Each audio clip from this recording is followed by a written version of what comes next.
Distinguished Mayor, Councilor Antonio, Honorable UNESCO Ambassadors, religious and community leaders, respected guests, ladies and gentlemen, good evening.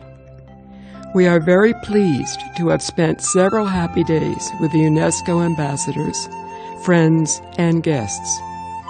It always feels that such time together is not enough, as all too soon we arrive at the end of the event. Tonight's dinner serves as both the Learning College Association's Friendship Dinner and farewell dinner to conclude the activities of our dialogue. Tomorrow, the ambassadors and our other guests will journey home. We hope that everyone had a fruitful trip. Over just a few days of dialogue, we learned much more about how countries are encountering various problems, such as war, conflict, social unrest, natural disasters, poverty, and much more. The solution to all these problems, the most fundamental one, lies in education, especially religious education. The Book of Rites, an ancient Chinese education monograph, says, education is essential in building a country and in guiding its people. The importance of education is evident from the sages' writings. So when I discussed this with the principals and teachers of Chinese schools in Malaysia, I emphasized 10 important priorities. To settle down in one's life, education is essential. To manage one's career and family, education is essential. To build a nation and govern its people, education is essential. To become a well-mannered nation, education is essential. To maintain a stable and harmonious society, education is essential. To help a country be prosperous and stable, education is essential. To help the world to be peaceful and prosperous, education is essential. To foster a stable and lasting society, education is essential. As all Buddha lands emphasize teaching as a priority, the Pure Land emphasizes teaching is essential. Religion is the principal education for humankind, being important, respected, transformational, and indispensable. Religion is a sincere and selfless education, teaching ethics, morality, and causality. It is the sage's teaching and serves as a universal education in a harmonious society. I often say that world peace begins with religious cohesion, religious education, and a mutual exchange of religious learning. Beginning in 1998, I lived in Singapore for 3.5 years and helped unite the 9 religions of Singapore into a single family. We used Buddhism's 4 all-embracing methods to achieve this. Since 2002, we have also used the 4 all-embracing methods to help unite the religions and people of Toowoomba. The key to religious cohesion is constant communication. The 4 all-embracing methods is a method that promotes interpersonal communication. First, give gifts freely, be a generous host, and foster closer interpersonal relations. Second, speak kindly, be sincere, and display care and respect for each other. Third, perform good deeds that benefit others. Fourth, promote friendship and cooperation, share common ideals, and work together for a common cause. In particular, organizing a group tour with those we wish to know better is an excellent way to foster communication. Usually, people are busy and rarely find time to be together. But when traveling, we have the chance to share each other's company, to converse freely, better understand each other, and become good friends.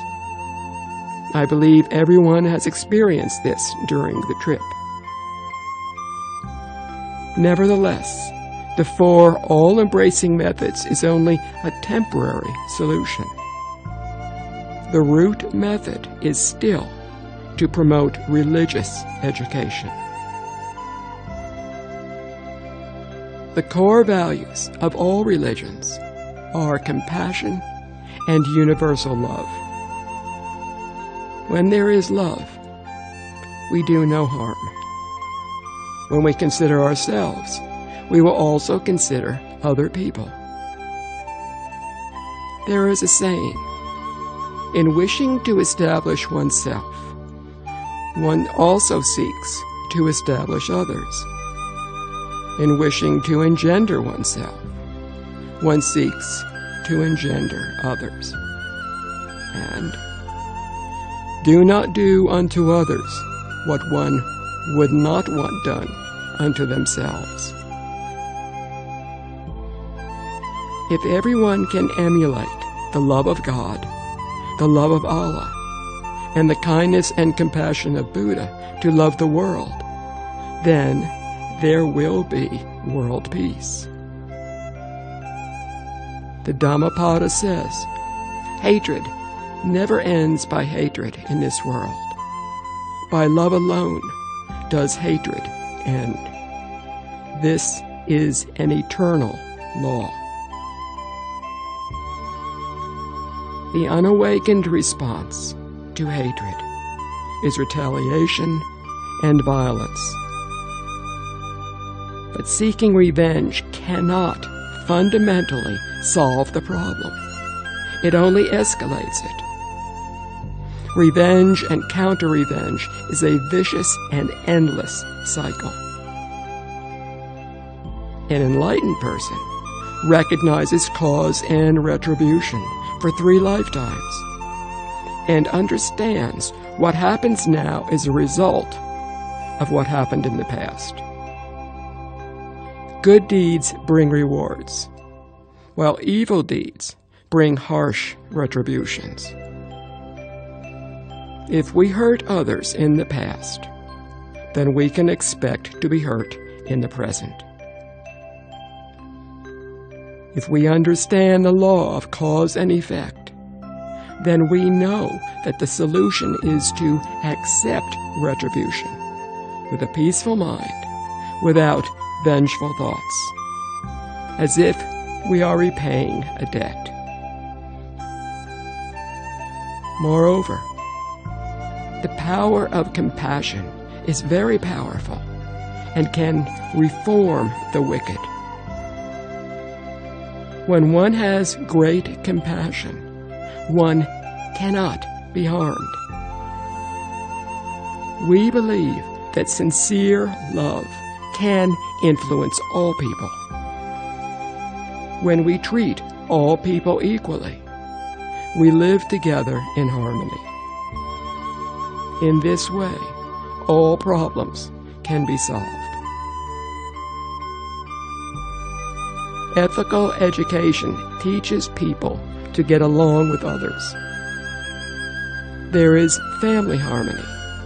When parents love their children, children are filial to their parents, siblings love each other, and spouses share the duties of making a living and educating their children.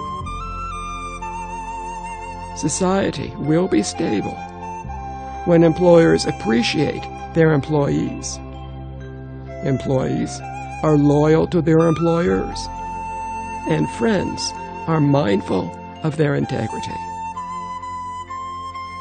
Moral education teaches people to be kind, moral, dignified, rational, and honorable.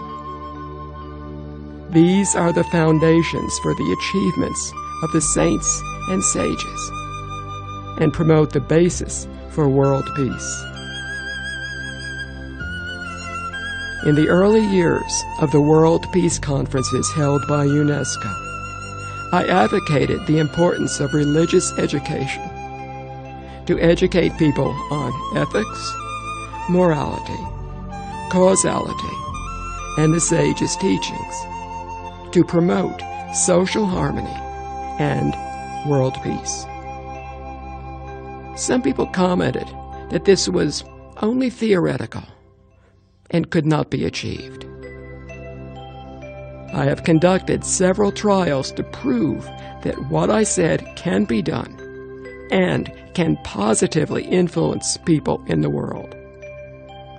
Here is a brief description of 3 experiments for your reference. In 2005, I set up a cultural education center in my hometown. During a 3-year trial, I set up a program to educate people on ethics, morality, causality, and the sages' teachings. I required teachers at the center to first learn Confucianism's guidelines for being a good person, relational and moral education. Also, Taoism's accounts of request and response, causal education, and Buddhism's 10 Virtuous Karmas Sutra, sage education, before teaching others. The results touched the town of 48,000 residents. The residents became honest. Families and neighborhoods became harmonious. Divorce and crime rates significantly decreased, and the environment became cleaner. When a visitor inadvertently left money in a taxi, the driver returned it to the owner. After the owner reclaimed his money, he offered a large reward to the taxi driver. But the driver refused to accept it. He told the owner that this was his duty. In the past, before he received an ethical education, he would have kept the money and not returned it. After having received an ethical education, he knew the truth of life and returned the money to its owner. He also said that this was not isolated to him, as all taxi drivers in the town would have done the same. This experiment showed us that religious education is indeed able to eliminate bad habits and prove that human nature is intrinsically good and that people can be correctly taught. It gave us great confidence. The second experiment was our morality course. 7 days were dedicated solely to ethics, causality, morality, and sage education. We conducted the course in a closed environment without mobile phones or outside communication to help people assimilate the teachings with an undisturbed mind, concentrate on learning, and avoid interference and contamination from the outside world. The manner in which the course was conducted was to play recordings of teachers explaining religious education and how to apply it, including acts of filial piety, such as children washing their parents' feet. Additionally, students would go on stage and share what they learned. After 7 days, the bad became good. The disobedient became filial. The greedy became honest. The violent became harmonious. And some divorcees remarried. The positive effects were obvious. Many people changed their minds as a result of the course and transformed their evil thoughts to kind ones and started doing good deeds. This experiment is ongoing, with more experimental sites being established to benefit increasing numbers of people. This is a very good teaching model and is worth promoting. The material progress of modern society has increased access to information and improved standards of living. But it has also brought about many adverse effects. People's desires have been stimulated. Mental and spiritual pollution have intensified. People have become more impetuous. Morals have declined, and so much more. No matter the truth, people do not listen. Lost in material desires, they have buried their conscience, resulting in myriad forms of chaos around them. As stated in the ancient Chinese narrative history, the commentary of Zhou, once people lose their constant virtue of humanity, evil arises. It is very sad. To save the world, we must do the opposite and temporarily isolate ourselves from the various interferences of society and concentrate on learning the teachings of religious sages. Once people understand the truth, they will make the right choice, understanding that doing good deeds brings the most happiness. The more saintly and gentle people there are in the world, the better society will naturally become. The third experiment was Happy Business, a non-profit business with the goals of employee happiness and customer satisfaction. After teaching employees the two most basic moral standards of filial piety and respect for elders and teachers, the employees began to implement them. Businesses aimed at achieving a family culture. Owners of the business adopted the parental role. Employees became like brothers and sisters, and everyone loved each other like one family.